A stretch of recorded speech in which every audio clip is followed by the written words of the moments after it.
Hey everyone, कैसे हो आप? आई होप सब बढ़िया चल रहा होगा। हम आपके लिए लेके आ गए फ्लेम एम्पर का एपिसोड नंबर 76। अगर आपने पिछला एपिसोड नहीं देखा है तो पहले आपको उसे देख लेना चाहिए, जिससे इस एपिसोड की स्टोरी आपको समझ में आए। वैसे भी सीन्स फाइटिंग के चल रहे हैं। चलो समय को बर्बाद न करते पिछले एपिसोड का रिकैप। पिछले पार्ट की शुरुआत में जियान और उस लीजी के बीच में फाइट शुरू हो जाती है। लीजी इस्तेमाल करता है एक बड़ा सा हेलवर्ड जो कि सिल्वरी एनर्जी को पोजेस करता था। भले लीजी की स्टैंड 5 स्टार दो एम्पर के अर्ली स्टेज पे हो, तब भी शुरुआत से बैटल में दबदबा जियान का ही रहता है। फाइनली फ्रस्ट्रेटेड होकर लीजी ने ऑल आउट फाइट करने की कोशिश करी थी, लेकिन इसी पल जियान लोंगी को लीजी का बैंड बजाने के लिए बोल देता है। फिर लोंगी का ड्रैगन फॉर्म उसकी हैवी जोन रूलर से बाहर आया था और वो बजाना शुरू कर देता है लीजी की बैंड। असल में सीन कुछ ऐसा हो रहा था कि जब लीजी अपनी दुखी को अपनी हेलवर्ड में भेज रहा होता है, उसकी एनर्जी को लोंगी गटक लेते थे। एंड में आके लीजी ने इस्तेमाल करी थी कि इमोर्टल रैंक की स्किल। इसके जवाब में लोंगी एक बहुत ही बड़े आके गोले को बनाते हैं। फिर दोनों के बीच में खतरनाक कोलिजन होता है। ऑफ कोर्स इसमें जीत होती है लोंगी की और लीजी हो गया था बेहोश। अपने सबसे पावरफुल कैंडिडेट्स में से एक को इस तरीके से हारते हुए देख 127 नेम डिसाइपल्स एकदम गुस्सा हो जाते हैं और इस जले पे नमक छिड़कता है जियान। वो कहता है अगर तुम में से किसी को परेशानी हो तो तुम साथ मिलकर हमारे ऊपर हमला कर सकते हो। फिर क्या शुरुआत हो जाती है ऑल आउट बैटल की। अब चलो हम इस एपिसोड में आगे की स्टोरी को जानते हैं। इस समय इस हॉल में म्यूइंग सामना कर रही थी लीजी का, जो कि नेम्ड डिसाइपल्स में सबसे ज्यादा पावरफुल होता है। वहीं पे शाओई सामना करता है जिलियन का, जो कि 5 स्टार दूधी के अर्ली स्टेज पे था। ऑल्दो जियान ने शाओई की स्टैंड को 7 स्टार दो एम्पर से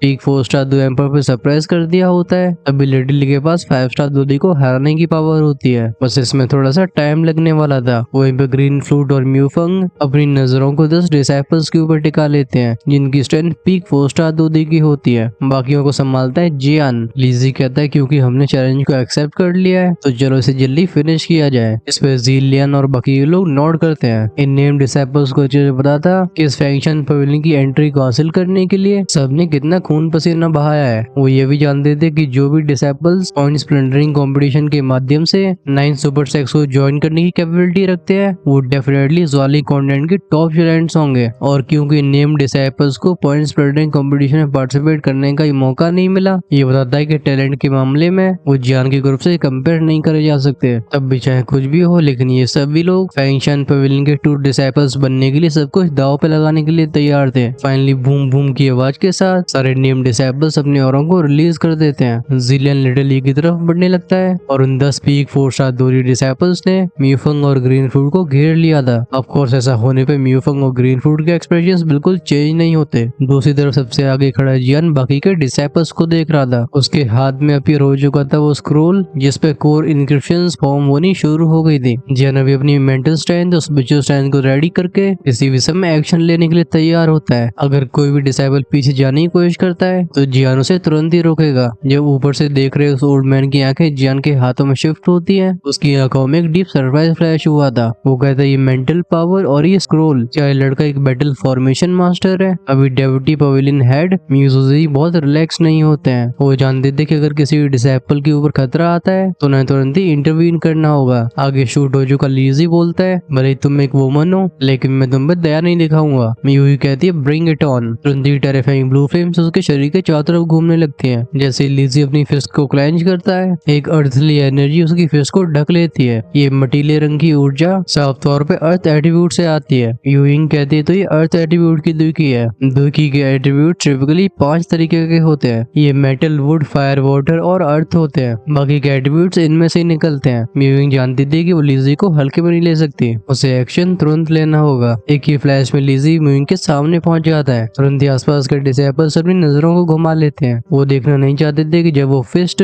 म्यूइंग के चेहरे के ऊपर पड़ेगा तो आगे क्या होने वाला है, लेकिन जिस साउंड को एक्सपेक्ट कर रहे होते हैं वो कभी सुनाई नहीं देता है। असल में लीजी का पंच म्यूइंग के सर के आर पार हो गया था। वो कहते हैं हम आफ्टर मैच। अभी म्यूइंग साइड में मेटेरियलाइज हो रही होती है और काउंटर अटैक के रूप में उसका पाम अटैक, जिसे अज़ूर फ्लेम ने ढक रखा होता है, वो लीजी की खोपड़ी तरफ आगे बढ़ता है। म्यूइंग के अटैक में लीजी को खतरा महसूस हुआ था। हम उसे तुरंत ही अपने सामने एक शील्ड को बनाते हुए देखते हैं। उसकी अर्थ एट्रीब्यूट की दुखी शुरुआत से बहुत ही तगड़ा डिफेंस खड़ा करने के लिए जानी जाती थी। इस वजह से उसे भरोसा होता है कि म्यूइंग का अटैक उसके करीब नहीं पहुंच पाएगा। नेक्स्ट मोमेंट में एक बैंग की आवाज गूंजी थी। लीजी को लगता है उसका हाथ थोड़ा सा नम हो गया है, लेकिन उस इनकमिंग अटैक को भी ब्लॉक कर लिया गया था। बात बस ऐसी थी कि तब भी लीजे के चेहरे के रंग उड़ चुके थे। उसने अटैक को सक्सेसफुली ब्लॉक तो कर लिया था, लेकिन तब भी लीजे फील करता है कि एजोर फ्लेम किसी तरीके से उसके शरीर में एंटर कर गई है। इन फ्लेम्स की डिस्ट्रक्टिव पावर की वजह से उसकी दुखी एकदम डिसऑर्डर में आ गई थी। म्यूइंग की फ्लेम में डिस्ट्रक्टिव पावर के साथ साथ एक प्योरीफाइंग ऑरा भी होता है, जो कि लीजे के दिमाग को शांत कर रहा था। हम तुरंत ही लीजे को कदम पीछे लेते हुए देखते हैं। वो कहता है इस लड़की के पास ऑर्डिनरी फ्लेम्स नहीं है, मुझे केयरफुल रहना होगा। कुछ इसी तरीके से दोनों एक दूसरे के ऊपर अटैक्स करते रहते हैं। ऑफ कोर्स कोई अपनी फुल स्ट्रेंथ का इस्तेमाल करने की कोशिश नहीं करता। दोनों का गोल होता है एक दूसरे की कमजोरी का पता लगाना। जिलियन जिसके हाथ में एक फेदर फैन होता है, मतलब पंखों से बना पंखा, उसे हवा में स्लैश करके शाओ की तरफ एक पैना सा एनर्जी ग्लो भेज देता है। इन दोनों की फाइट काफी इंटेंस होती है। ये फोर्स इतनी पावरफुल थी कि पीक 4 स्टार 2 एम्पर भी इसे सामने से फेस करने की कोशिश नहीं करेगा। इस अटैक के जवाब में शाओ बस एक कोल्ड स्माइल दिखाता है। तुरंत ही उसकी आंखें फ्लैश हुई थी। ऐसा लगता है उस अटैक को हवा में किसी मिस्टीरियस पावर ने जला के राख कर दिया हो। वो एनर्जी तुरंत ही डिसिपेट हो जाती है। ऐसे नजारे को देख जिलियन की आंखें श्रिंक हो गई थी और रियलाइज करता है कि जियान के 5 के ग्रुप में शाओ ही सबसे स्ट्रॉन्ग है। इससे पहले वो और कुछ सोच पाता, शाओ की आवाज उसके कानों में जाती है। वो कहता है क्या एक 5 स्टार 2 दिवस इतना ही कर सकता है? ये सुन के जिलियन एकदम फ्यूरियस हो जाता है। शाओ जिलियन को टाइम ना देते हुए एक के बाद एक अटैक करना शुरू कर देता है। बूम बूम बूम की आवाज के साथ जिलियन लगातार पीछे जा रहा था। जब जब लिटली का पंच जिलियन के फैन में जाके टकरा रहा था, जिलियन की ग्रिप लूज हो जाया करती थी, लेकिन लिटली से कैसे डील किया जाए उसे समझ में नहीं आता।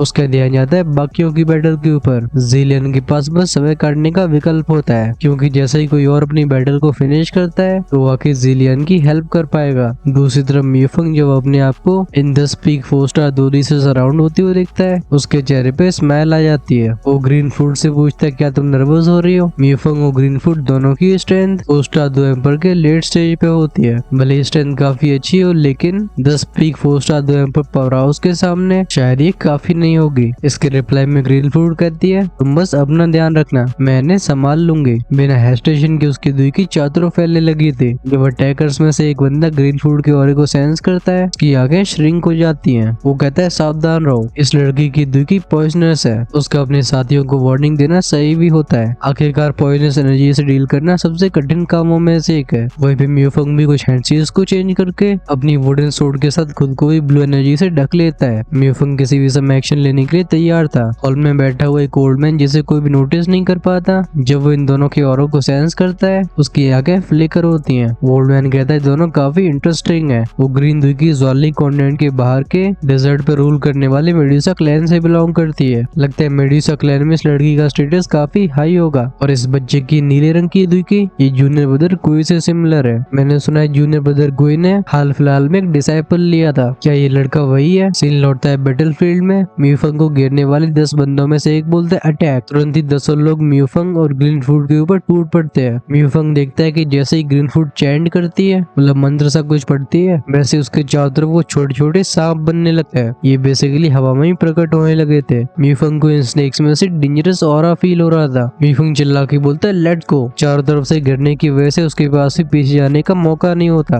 ग्रीन फूड अपनी बैटल टेक्निक को परफॉर्म कर रही थी। इस वजह से कुछ समय तक इन 10 डिसेबल्स को म्यूफंग को रोकना होगा। नेक्स्ट मोमेंट में बैंग बैंग बैंग की आवाज के साथ सारी लाइट बीम्स म्यूफंग के स्वॉर्ड के उस ब्लू ग्लो से टकरा जाती हैं। फिर म्यूफंग दिखाता है अपनी तलवारबाजी। हॉल में क्लैंक क्लैंक क्लैंक की आवाज के साथ रंग बिरंगे स्पार्क्स फैलते हैं। ये सीन कुछ 2-3 सेकंड से लास्ट करता है। तभी पीछे से एक और मैसिव बीम म्यूफंग की ब्लू ऑरे को शैटर कर देती है। वो म्यूफंग से जस्ट टकराने वाली थी, तभी क्रिटिकल मोमेंट में ग्रीन फूड कहती है गो। 3 सांप जो कि हरे, लाल और सफेद होते हैं, वो हवा में उड़ के दुश्मनों की तरफ आगे बढ़ने लगते हैं। जब ग्रीन फूड अकेले ही इन 10 का सामना अपनी टेक्निक से करने की कोशिश करती है, तो उन 10 अटैकर्स को ऐसा लगता है जैसे वो उन्हें नीचे दिखा रही हो। एक बंदा बोलता है चौस है। उसने अपनी दुगी को अपने अटैक में फिर से ट्रांसफर कर दिया था, जिससे वो लाइट बीम और भी मैसिव हो जाती है। म्यूफंग और वो 10 लोग एक्सपेक्ट कर रहे थे एक बड़ी सी बैंग की आवाज को, लेकिन सुनाई देती बस हिसिंग साउंड्स, क्योंकि इस समय उन तीनों स्नेक्स ने उस लाइट बीम को ढक लिया होता है और बहुत ही जल्दी उसके अंदर की एनर्जी एकदम क्रूड होने लगती है। जब सभी का कंबाइंड अटैक भी ग्रीन फूड का कुछ बिगाड़ नहीं पाता, अटैकर्स की आंखें लाल हो जाती है। एक बंदा बोलता है डैम इट, ये स्नेक्स बहुत ही कोरोसिव है। इस टेक्निक ने म्यूफंग को भी एकदम अमेज कर दिया था। वो कहता है ये किस तरीके की टेक्निक है? अगर नॉर्मल सिचुएशन की बात करिए तो इन 10 लोगों के कंबाइंड अटैक म्यूफंग और ग्रीन फूड की हालत खराब कर सकते थे, लेकिन ग्रीन फूड ने बस एक टेक्निक का इस्तेमाल करके इसे रिजॉल्व सॉल्व कर दिया। लेकिन लगता है म्यूफंग के सवाल का ग्रीन फूड उत्तर नहीं देना चाहती। वो कहती है ये तो एक राज है। ग्रीन फूड आगे पॉइंट करके बोलती है जाओ लिटिल वंस इन्हें बाइट करो। वो तीनों स्नेक्स उसकी आवाज पर रिस्पॉन्ड करते हुए हिसिंग साउंड्स के साथ डिसाइपल्स की तरफ लॉन्च हो जाते हैं। इन स्नेक्स को अपनी तरफ आते हुए देख डिसाइपल्स की इंस्टिंक्ट्स चीखने लगती है। लोग दूर भागने लगे थे। वो चिल्ला के बोलते हैं डैम इट, इन स्नेक्स को अपने पास मत आने देना। ऑफ कोर्स इस मौके का म्यूफंग फायदा उठाता है। वो एक के बाद एक डिसाइपल की बैंड बजाने लगता है। दूसरी तरफ जो गोल्डन डैकिंग जो कि जियान की स्टोरिंग में होते हैं, वो जब ग्रीन फूड के इन 3 स्नेक्स को देखते हैं ऐसा लगता है उन्हें कुछ याद आ गया हो। वो जियान से कहते हैं जियान, लगता है इस ग्रीन फूड की मेडुसा फैमिली में काफी हाई स्टैंडिंग है, क्योंकि जहाँ तक मुझे याद है ये तीनों स्नेक्स मेडुसा फैमिली के कीमती ट्रेजर्स हैं। ऑल्दो जियान भी ग्रीन फूड में से कुछ अनयूजुअल महसूस कर रहा था, लेकिन उसके ऊपर ध्यान नहीं देता है। दूसरी तरफ जो लीजी देखता है कि उसके सबऑर्डिनेट मिलके भी ग्रीन फ्रूट और म्यूफंग को संभाल नहीं पा रहे हैं। लीजी एकदम आग बबूला हो जाता है। गुस्से से भरी आवाज में कहता है निकम्मे लोग। अभी लीजी के पास और किसी वजह ध्यान देने का समय नहीं होता है। भले ही उसके पास अर्थ एट्रीब्यूट की दुखी हो, तब भी उसे म्यूइंग की अजगर फ्लेम का सामना करने में काफी परेशानी का सामना करना पड़ता है। असल में लीजी के लिए सबसे फ्रस्ट्रेटिंग चीज ये थी कि जब वो म्यूइंग के ऊपर हमला करता था उसे तब ऐसा फील होता जैसे उसके अटैक एक रुई के पुतले से टकरा रहे हैं। म्यूइंग बिल्कुल डैमेज नहीं ले रही थी। शुरुआत में लीजी को लग रहा था कि म्यूइंग को जल्दी से फिनिश करके अपने साथियों की जल्दी मदद कर सकता है, लेकिन अनएक्सपेक्टेडली म्यूइंग उसके लिए काफी बड़ा चैलेंज साबित हो रही है। एडवांटेज में होने की जगह उसकी साइड डिसएडवांटेज में चली गई है। आखिरकार उसने कभी सोचा नहीं होता कि 2 लेट से 4 स्टार दोदी एक्सपर्ट्स 10 पीक 4 स्टार दोदी पावर हाउस को इस तरीके से खदेड़ पाएंगे। लीजी के लिए बात बिल्कुल सेंस नहीं बना रही थी। आखिरकार वो 10 perfection 4 star 2 emperor power houses है और उनके अपोनेंट से 4 स्टार दोदी की लेट स्टेज में ही नहीं है, बल्कि वो बस 2 ही है। लीजी को पागल यही चीज करवा रही थी। असल में बात ये होती है कि वो 10 डिसाइपल्स काफी अनलकी थे। उनका सामना ग्रीन फूड से जो हो गया है, जो कि मेडुसा फैमिली में भी काफी अच्छी ब्लड लाइन को पोजेस करती है। उसकी हो रही है टेक्निक जिसमें वो 3 सांपों का इस्तेमाल करती है। ग्रीन फूड को अपने ऊपर कॉन्फिडेंस था कि वो इसे एक 5 स्टार दोदी का भी सामना कर पाएगी। अपने चारों तरफ हो रही बैटल्स को ऑब्जर्व करके जियान कहता है लगता है रिजल्ट काफी जल्दी हमारे सामने आएगा। ऑफ कोर्स वो नेम डिसाइपल्स की आंखों में उस फायरी डिटर्मिनेशन को सेंस कर पा रहा था। वो कहता है इन सभी की नजरों के बारे में सचमुच कुछ गड़बड़ है। इन नेम डिसाइपल्स में ज्यादातर लेट से 4 स्टार दोदी में होते हैं, लेकिन जिस तरीके से टॉप 3 में एक हार चुका है और बाकी के 2 टफ सिचुएशन में, एक बार इनमें से कोई हार जाता है तो फिर नेम डिसाइपल्स के लिए बर्निंग इंसेस पवेलियन का ट्रू डिसाइपल बनना ये उम्मीद ही रह जाएगी। लिटरली के फेरोशियस अटैक को झेलते हुए जिलियन दांती मीस के बोलता है डैम इट, मैंने सोचा नहीं था कि न्यूकमर्स इतने स्ट्रॉन्ग होंगे। लिटरली जिसे इवॉल्व हुआ या लंबा समय नहीं हुआ होता उसका अपनी स्ट्रेंथ के ऊपर ज्यादा अच्छा कंट्रोल नहीं था। इस वजह से 5 स्टार दोदी लेवल का अपोनेंट लिटरली के लिए एक परफेक्ट पार्टनर होता है। वो बिना हेजिटेशन के फ्यूरियस तरीके से अटैक करे जा रहा था। सीन शिफ्ट होता है ग्रीन फ्रूट की तरफ। उसके 10 अपोनेंट सभी काफी बुरी हालत में होते हैं। इनके शरीरों में जगह जगह पे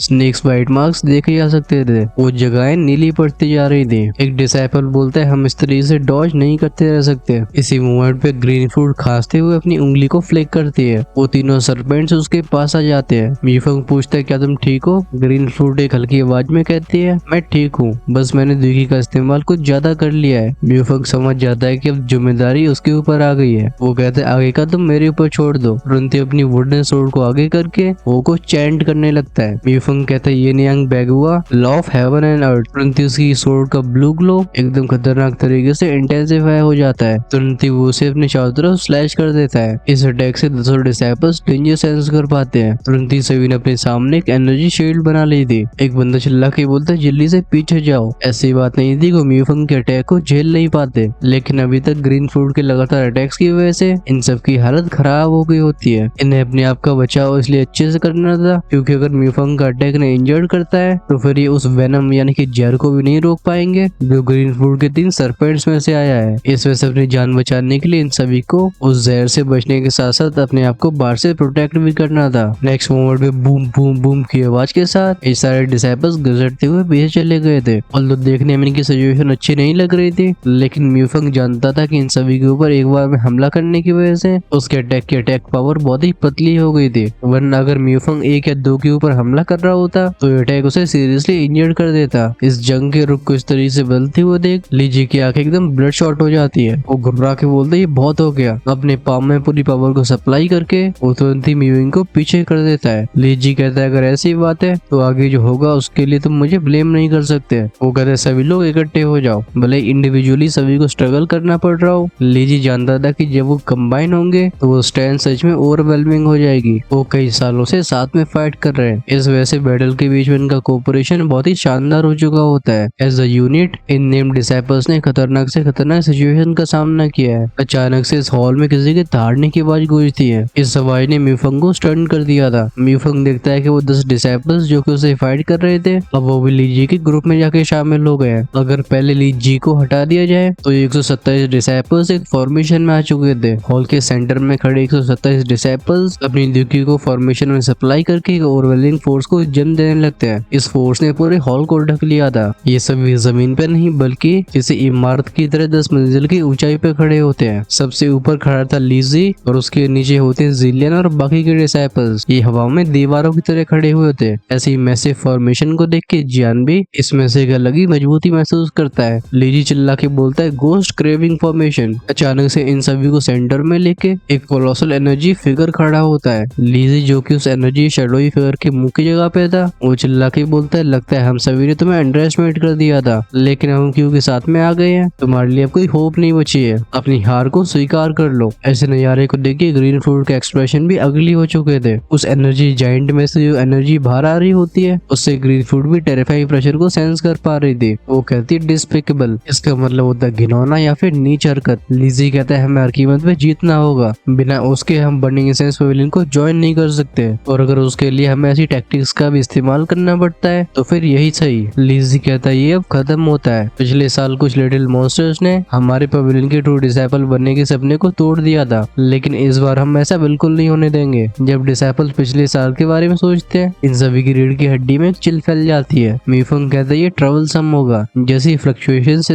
एनर्जी जाइंट में से बाहर आ रही थी उसे शायद पांचों मिलकर हैंडल नहीं कर पाएंगे। जब चारों के चेहरों पर चिंता के बादल छाने लगते हैं पहले जियान सीन में एंट्री मारता है। वो कहता है अब सब कुछ तुम मेरे ऊपर छोड़ दो। उसके हाथ में जो व्हाइट लाइट कंडेंस हो चुकी होती है उसे वो एनर्जी जाइंट की तरफ छोड़ देता है। एट द सेम टाइम लीजी की पैनी नजरें उस सफेद ऊर्जा को तुरंत ही नोटिस कर लेती है। वो एक सजरता से भरी आवाज में कहता है ये क्या चीज है। इसे जिलियन ने भी देख लिया था। वो कहता है मैं इसमें से अजीब फ्लक्चुएशंस को महसूस कर पा रहा हूँ। लीजी सभी को चेतावनी देते हुए बोलता है वो मिल्की व्हाइट लाइट डेंजरस है, हमें इसे अपने आप को ढकने नहीं देना है। दूसरी तरफ वो ओल्ड मैन जो कि अब तक इस फाइट को ऑब्जर्व कर रहा होता है, जियान के सेक्शन ने उसे सरप्राइज कर दिया था। तुरंत उसके चेहरे पे एक प्राउड स्माइल अपीयर होती है। वो कहता है बहुत अच्छे लड़के, 5500 कोर इंस्क्रिप्शंस। ओल्ड मैन हंस के बोलता है लगता है बच्चा उस प्लान का हिस्सा बनने की किस्मत रखता है। स्विचिंग की आवाज के साथ वो व्हाइट लाइट 127 डिसाइपल से बने एनर्जी जाइंट के पास पहुंच गए थे। फाइनली डिसाइपल को देखने का मौका मिलता है कि आखिर में व्हाइट लाइट क्या चीज थी। ये एक सफेद रंग का स्क्रोल होता है। जैसे ही स्क्रोल खुला था ये तुरंत एक मैसिव फॉर्मेशन में ट्रांसफॉर्म होके पूरे जाइंट को ढक लेता है। अपने चारों तरफ से टेरिफाइंग फ्लेम एनर्जी को सेंस करके लीजी की आंखें एकदम श्रिंक हो गई थी। वो चीखते हुए बोलता है एक फॉर्मेशन। वो अपने हाथों को चारों तरफ घुमा के इस फॉर्मेशन से अपने आप को फ्री करवाने की कोशिश करता है, लेकिन फॉर्मेशन की चेन्स उसे इस तरह की जकड़ लेती है कि वो बिल्कुल हिल नहीं पा रहा था। साथ में उसे जो चारों तरफ से फ्लेम प्रेशर फील हो रहा था उसकी वजह से लीजी के पसीने छूट जाते हैं। फॉर्मेशन की फ्लेम्स हड़कंप मचाना शुरू कर देती है। एनर्जी जाइंट्स के अंदर जो कमजोर डिसाइपल्स होते हैं तुरंत उन्हें डिस्कम्फर्ट फील होने लगता है। वो समझ जाते हैं कि साफ तौर पे फ्लेम्स ऑर्डिनरी नहीं है। ऐसे सीन को देख लीजी का गुस्सा राइज होने लगता है। वो चिल्ला के बोलता है डैम यू, ये एनर्जी जाइंट जो कि 27 लोगों की दुकी से बना हुआ है, इसके पास लेट से 5 स्टार 2D लेवल के गो से डील करने की पावर होती है। इस फॉर्मेशन का इस्तेमाल करके लीजी खुद कई बार कई डेंजरस गोस्ट क्रीचर का शिकार कर चुका है। इस वजह से इस जाइंट की गोस्ट एक्सटर्मिनेटिंग पावर के ऊपर लीजी को एकदम कॉन्फिडेंस था, लेकिन अनएक्सपेक्टेडली लीजी अपनी फॉर्मेशन की पावर को रिवील भी नहीं कर पाया। उससे पहले वो जियान के जाल में फंस गया। इस समय म्यूजूजी जिनका चेहरा एकदम काम रहता था उसमें भी सरप्राइज क्लियरली दिखाई दे रहा होता है। जिस मोमेंट पे जियान के व्हाइट स्क्रोल ने इन 127 डिसाइपल्स को एनवेलप किया होता है वो समझ जाते हैं कि क्या चीज है। म्यूजूजी कहते हैं कि बैटल फॉर्मेशन मास्टर। जब जियान ने ह्यूमन पैलेस को ज्वाइन किया था चेंग यू ने जियान की बेसिक इन्फॉर्मेशन म्यूजूजी को दे दी होती है। म्यूजूजी जानते थे कि जियान सिर्फ अपनी 4 स्टार 2 एम्पर की स्ट्रेंथ का इस्तेमाल करके एक 8 स्टार 2 एम्पर लेवल के गोस्ट एम्पर को खत्म कर पाया है। ऑल्दो उस समय ट्विन गोस्ट एम्पर काफी इंजर्ड स्टेट में था तभी उसकी पावर को कोई डिनाई नहीं कर सकता है। म्यूजूजी जियान की एबिलिटीज को और भी आगे देखना चाहते थे और ये उनका बेस्ट चांस होता है। जियान सिर्फ कॉम्बैट के मामले में एक्सेप्शनल नहीं है बल्कि वो एक हाई रैंक का एल्केमिस्ट भी है। है। इस समय उसका alchemist level peak first emperor rank का हो चुका है। उसे सेकंड रैंक एल्केमिस्ट बनने में ज्यादा समय नहीं लगने वाला। लेकिन म्यू जुजी ने कभी सोचा नहीं होता कि जियान एक 2 फॉर्मेशन मास्टर भी होगा। बैटल फॉर्मेशन मास्टर एल्केमिस्ट से बहुत बहुत रेयर होते हैं, और उससे भी रेयर होता है किसी इंसान को देखना जो कि सिर्फ एक टॉप टियर का एल्केमिस्ट ही ना हो, बल्कि उसकी बैटल फॉर्मेशन मास्टर भी इतनी शानदार हो। ये म्यूजिक के लिए शौक से भरी बात होती है। जियान सच में एक छोटा सा मॉन्स्टर है। लगता है हमारे ह्यूमन पैलेस के शांत रहने के दिन खत्म हो गए हैं। इस बच्चे जियान के पास सच में एक ओवरलॉर्ड बनने का पोटेंशियल है। जब म्यू जुजी ये सब सोच रहे होते हैं, उन्हें एक और फिगर सेंस होता है। हालांकि इस फिगर ने अपने आप को अच्छे से हाइड करके रखा था, लेकिन वो म्यू जुजी की नजरों से बच नहीं पाता। वो एक हल्की आवाज में कहते हैं जू लाओ। आसमान में अपीयर हुआ वो फिगर म्यू जुजी की तरफ शेष कर देता है। वो शांति से बैटल को ऑब्जर्व कर रहा था। म्यू जुजी खुद से बोलते हैं इवन जू लाओ भी इसमें इंटरेस्टेड है। वो जानते थे कि जू लाओ को स्पिरिचुअल पावर में मास्टरी हासिल है। लगता है जियान का पोटेंशियल बर्निंग इंसेंस पवेलियन के हैवी वेट्स को भी उसके ऊपर ध्यान देने के लिए मजबूर कर रहा है। वहीं पे भी बैटल और भी इंटेंस होती जा रही थी। इस समय सारे डिसेप्टर्स का ध्यान टिका होता है जियान के ऊपर, बट एक ही फ्लैश में जियान गायब हो जाता है। क्योंकि फॉर्मेशन को कास्ट कर दिया गया है, तो फिर उसके कोर को मेंटेन करना बहुत जरूरी होगा। जब तक कोई इस फॉर्मेशन को कंट्रोल नहीं कर रहा होगा, इसके पूरे पोटेंशियल को अनलीश नहीं किया जा सकता। जियान को गायब होते हुए देख लीजी समझ जाता है कि फॉर्मेशन एक्टिवेट होने वाली है। वो तुरंत ही सारे डिसेप्टर्स की एनर्जी का इस्तेमाल करके कुछ एनसीएस चेंज करने लगता है। हम उस एनर्जी जायंट को बैंक बैंक की आवाज के साथ अपनी फिस्ट को फॉर्मेशन की दीवार में मारते हुए देखते हैं। आवाजें कई बूम बूम की सुनाई तो देती हैं, लेकिन इसे फॉर्मेशन का कुछ नहीं बिगड़ता। इसी मोमेंट पे जियान की आवाज इन सभी के कानों में पहुंचती है। वो कहता है तुम सभी को अपना समय बर्बाद करने की आवश्यकता नहीं है, तुम्हें सरेंडर कर देना चाहिए। लीजी एक फ्रस्ट्रेशन से भरी आवाज में कहता है हम ऐसा बिल्कुल नहीं करने वाले। वो फ्रस्ट्रेटेड इसलिए था क्योंकि उसे जियान की लोकेशन बिल्कुल मालूम नहीं पड़ रही थी। उसे ऐसा लगता है जैसे जियान की आवाज हर जगह से आ रही हो। ये ईरी प्रेजेंस उसके लिए काफी डिस्टर्बिंग होती है। नीचे से जिलियन सुझाव देता है कुछ फॉर्मेशन के पास एक सेंट्रल पॉइंट होता है, अगर हम उसे डिस्ट्रॉय कर पाते हैं तो ये फॉर्मेशन भी बिखर जाएगी। जिलियन कहता है फॉर्मेशन का कोर। वो सेंटर में फोकस करने की पूरी कोशिश करता है, लेकिन उन डेंजरस फ्लेम से सराउंड होने की वजह से उसे चीजें आसानी से दिखाई नहीं देती। तभी जियान की आवाज फिर से फॉर्मेशन में गूंजती है। वो कहता है तुम काफी देर कर चुके हो। ये वॉइस जायंट तक पहुंची थी। तभी हम फॉर्मेशन के अंदर कई फिगर्स को मेटलाइज होते हुए देखते हैं। ये सभी जियान के वर्जन्स थे।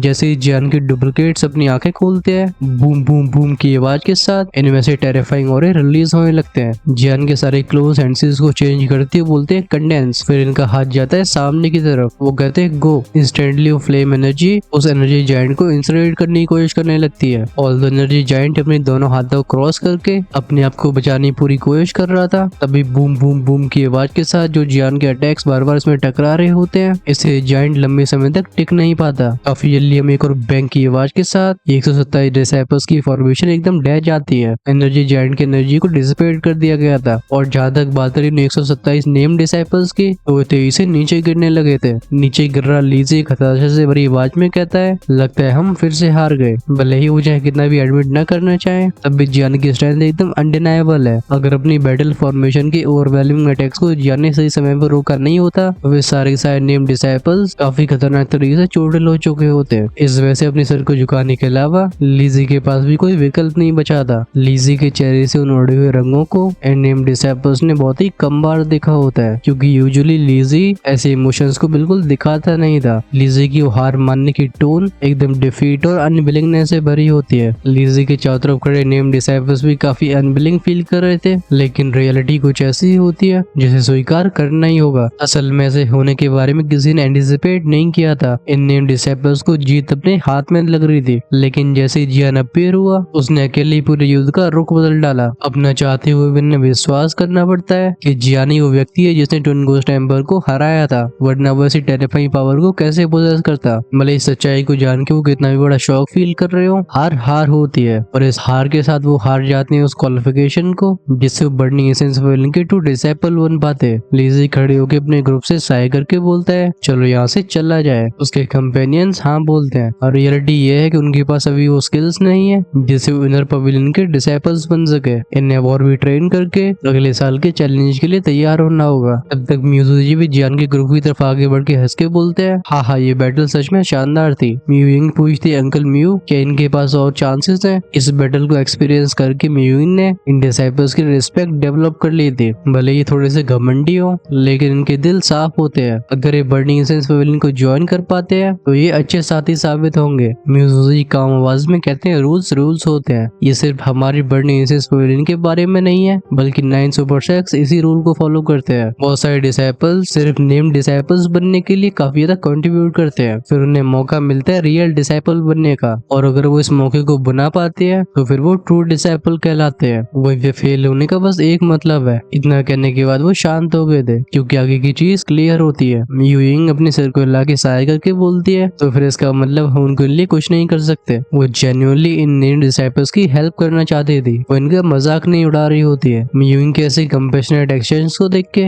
जियान मन ही मन में कहता है ये बहुत ही प्योर है। लगता है इसे बाहरी दुनिया की क्रूरटी के बारे में भी मालूम नहीं पड़ा है। जब जाता हुआ लीजी यूइंग के बिहेवियर को नोटिस करता है, उसका ओवरऑल सेट के ऊपर व्यू और भी अच्छा हो जाता है। लीजी कहता है बर्निंग इंसेंस पवेलियन के डिसाइपल्स सच में अपनी रेपुटेशन को डिजर्व करते हैं। ये सिर्फ उनकी स्ट्रेंथ के बारे में नहीं है, बल्कि इनकी व्यक्तित्व भी रिस्पेक्ट के काबिल है। वही भी जियान की शो ऑफ पावर ने भी लीजी के ऊपर एक गहरा इंप्रेशन छोड़ा था। वो कहता है तुम्हारी रेपुटेशन भी वेल डिजर्व्ड है। तुम नेक्स्ट कॉम्पिटिशन में क्या करने वाले हो उसे देखने के लिए मैं भी काफी उत्सुक हूँ। ये कहने के बाद लीजी अपने साथियों को लेके इस हॉल को छोड़ के चला जाता है। इनके जाने से हॉल में फिर से एक बार शांति फैल जाती है। म्यूज़ुजी अपने मन ही मन में कहते हैं ये पांचों यंगस्टर्स काफी टेरिफाइंग है। सीन कहता है म्यूफंग की तरफ, तो एक चीकी स्माइल के साथ बोलता है मैंने सुना है जब भी डिसाइपल्स 9 सुपर सेक्स को ज्वाइन करते हैं उन्हें सेक्ट बहुत ही अच्छे इनाम देता है। आई वंडर अंकल म्यू हमें क्या मिलने वाला है, क्या वो सिर्फ कुछ दूधी पिल्स होंगी? म्यूज़ुजी तुरंत ही म्यूफंग को घूरते हुए बोलते हैं क्या तुम्हें ऐसा लगता है कि दूधी पिल्स को इतनी आसानी से दिया जा सकता है? दूधी पिल्स किसी भी 2 एम्पर लेवल के एक्सपर्ट को एक लेवल राइज करवाने के लिए काफी होती है। ये एक पावरफुल पिल है, लेकिन इसे अपनी लाइफ में बस एक ही बार लिया जा सकता है, क्योंकि एक पिल को कंज्यूम करने के बाद बॉडी इसके खिलाफ एक रेजिस्टेंस डेवलप कर लेती है। ऑफ कोर्स इसे दूधी पिल्स की कीमत बिल्कुल कम नहीं होती। ऐसी हाई लेवल की मेडिसिनल पिल्स सिर्फ एक्सेप्शनल डिसाइपल्स या डिसेंडेंट्स को नर्चर करने के लिए इस्तेमाल होती हैं। म्यूज़ुजी की बात को सुन के सभी के चेहरों पे स्माइल आ जाती है। अगर इन्हें दूधी पिल्स नहीं मिलने वाली तो फिर मिलने क्या वाला है? और तो अभी जियान का इंटरेस्ट भी जाग चुका था। इन नेम्ड डिसाइपल्स के साथ हुई बैटल जियान के लिए एक एक्सपीरियंस रहा है। अब जियान ये भी जानने के लिए काफी उत्सुक है कि बर्निंग इंसेंस पवेलियन अपने 2 डिसाइपल्स को और भी पावरफुल बनाने के लिए उन्हें कैसे रिसोर्सेज देने के लिए तैयार है। आफ्टर ऑल म्यूज़ुजी ने खुद बोला था कि रिसोर्सेज को हासिल करने का पहला स्टेप है अपनी स्ट्रेंथ को प्रूव करना, और ऐसा जियान का ग्रुप पहले ही कर चुका है। बर्निंग इंसेंस पवेलियन के सर्वाइवल रूल सच में काफी कड़े हैं, लेकिन शायद यही कारण है जिसकी वजह से बर्निंग इंसेंस पवेलियन के डिसाइपल्स की क्वालिटी इतनी हाई होती है। म्यूज़ुजी को सोचने के बाद बोलते क्या तुम जानते हो कि इन नेम डिसाइपल्स का भी क्या पर्पस था? ग्रीन फ्रूट सुझाव देते हुए बोलती है ये हमारे लिए टेस्ट था, जिससे ये बात साफ हो सके कि क्या हम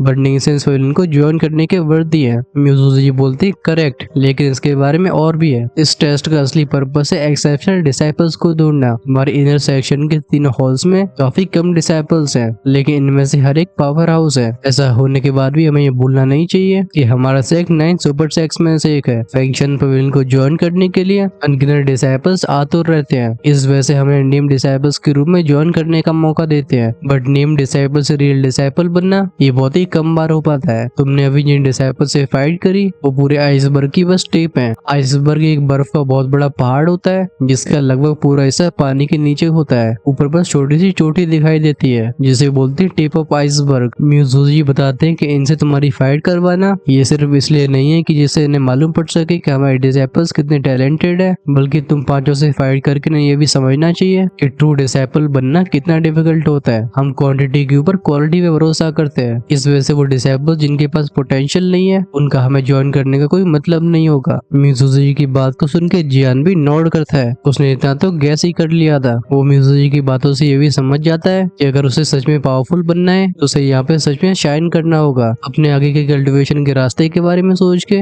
जियान का खून तेजी से दौड़ने लगा था। आज बर्निंग इंसेंस पवेलियन के अंदर जियान ये रिजॉल्व ले चुका है कि वो अपने आप को इस सेक्ट के उन नामों में ले जाएगा जिन्हें सेक्ट की टैलेंटेड डिसाइपल्स की लिस्ट में सबसे आगे रखा जाता है। म्यूज़ुजी बोलते हैं ठीक है, अब समय आ गया कि जब तुम सभी को सेक्ट को ज्वाइन करने का रिवॉर्ड मिले। क्या तुम सभी तैयार हो? जियान और बाकी के सभी लोग जिनकी आंखें एक्साइटमेंट से भर गई थी वो साथ में बोलते हैं यस। तभी जियान की नजरें जाती हैं हॉल के सेंटर पे, जहाँ पे एक रोशनी से बना दरवाजा बनने लगा था और इसमें से उसे फील होता है एक फैमिलियर सा ऑरा। खैर इससे पहले हमें जान पाते कि इस ऑरे का राज क्या है और जियान को ये फैमिलियर क्यों लग रहा है। हमारा ये वाला एपिसोड यहाँ पे फिनिश हो जाता है। आजकल जुकाम बुखार चल रहा है जिसकी वजह से मुझे भी थोड़ा सा इशू हो रहा है। आप सभी अपना अपना अच्छे से ध्यान रखना। चलो आज हम नेक्स्ट एपिसोड के बारे में बात इसलिए नहीं करते हैं क्योंकि उसमें बहुत सारे इंपॉर्टेंट सरप्राइजेस छिपे हुए हैं और उनके बारे में कुछ भी बताने का कोई मतलब नहीं होगा। बस ये समझ लो कि नेक्स्ट एपिसोड बहुत ही इंटरेस्टिंग होने वाला है। अगर आप उसे मिस नहीं करना चाहते हो तो चैनल को सब्सक्राइब करके बेल आइकन के बटन को ऑन करके रखो, जिससे रिलीज होते वीडियो सबसे पहले आपके पास पहुंचे। मैं पिछले काफी समय से कमेंट सेक्शन में एक सवाल को सुन रहा हूँ जिसमें पूछा गया था कि हम पर्सनली हेल गार्डन को कैसे सपोर्ट कर सकते हैं। So first of all thank you for thinking about us. और अभी ऐसा कुछ प्लान नहीं है, तब भी आई गेस आप सुपर थैंक्स वगैरह के ऑप्शंस को यूज कर सकते हो, जिन फीचर्स को यूट्यूब ने काफी समय पहले ऐड कर दिया था। वैसे बैकग्राउंड में प्लान्स तो काफी कुछ चल रहे हैं, लेकिन मुझे लगता है उनके ऊपर एक्शन हाल फिलहाल लिया नहीं जा सकता। हमारे चैनल की मेंबरशिप भी ओपन है। अगर आप एंजॉय करना चाहते हो अर्ली एक्सेस वीडियोस को तो definitely you can become the part of membership programme. इसी के साथ हम करते हैं वीडियो को यहीं पे एंड। So peace out.